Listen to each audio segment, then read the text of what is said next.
ஜனநாயகன் படம் தொடர்பான வழக்கின் விசாரணை தொடங்கி நடைபெற்று வருகிறது. நீதிபதி ஆஷா அமர்வின் முன்பாக தொடங்கி நடைபெற்று வருகிறது. விவரங்களை வழங்குகிறார் செய்தியாளர் ராஜேஷ். ராஜேஷ், நீங்க குறிப்பிட்டது மாதிரி முக்கியமான ஒரு கேள்வியை நீதிமன்றம் எழுப்பியிருக்காங்க. எப்படி தணிக்கை வாரிய தலைவருக்கு இந்த புகார் அனுப்பப்பட்டுச்சு அப்படின்னு கேள்வி எழுப்பியிருக்காங்க.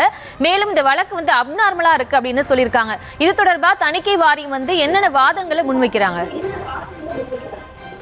தணிக்கை வாரியத்தை பொறுத்தவரையிலே அவர்கள் இன்னும் நாங்கள் எங்களுடைய தணிக்கையை முழுமையாக முடிக்கவில்லை, எதற்காக இவர்கள் நீதிமன்றத்தை நாடியிருக்கிறார்கள் என்ற ஒரு கேள்வியை தான் அவர்கள் எழுப்புகின்றார்கள். தொடர்ந்து முழுமையாக நாங்கள் தணிக்கையை முடித்த பிறகுதான் இவர்கள் நாங்கள் கொடுத்த அந்த சான்றிதழில் திருப்தி இல்லை என்று சொன்னால் அவர்கள் நீதிமன்றத்தை நாடலாம் என்று தெரிவித்திருக்கிறார்கள். தொடர்ந்து அந்த வாத பிரதிவாதங்கள் நடைபெற்றுக் கொண்டிருக்கின்றது. இந்த விவகாரத்தை பொறுத்தவரையிலே சான்றிதழ் வழங்குவதற்காக நடைமுறையை பின்பற்றப்படும் அந்த டைம்லைனை வாசித்து வரக்கூடிய நிலையில அந்த தணிக்கை வாரிய வழக்கறிஞர் தற்போது டைம்லைனை வாசித்து கொண்டிருக்கின்றார்.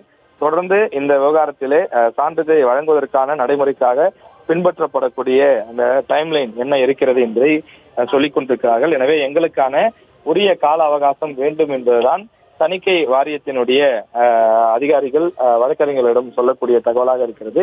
எனவே தொடர்ந்து இந்த வழக்கினுடைய விசாரணை நடைபெற்றுக் கொண்டிருக்கிறது. நீதிபதிகள் இரண்டு தரப்பிலும் முழுமையான வாதங்களை கேட்டு அறிந்து அதன் பிறகுதான் அவர்கள் இதில் முழுமையான முடிவெடுப்பதற்கான வாய்ப்பு இருக்கின்றது. எனவே தொடர்ந்து ஜனநாயகன் திரைப்படம் வெளியாவதில் இருக்கக்கூடிய அந்த சிக்கல் சம்பந்தமான அந்த வழக்கு தற்போது நீதிமன்றத்திலே நடைபெற்றுக் கொண்டிருக்கிறது.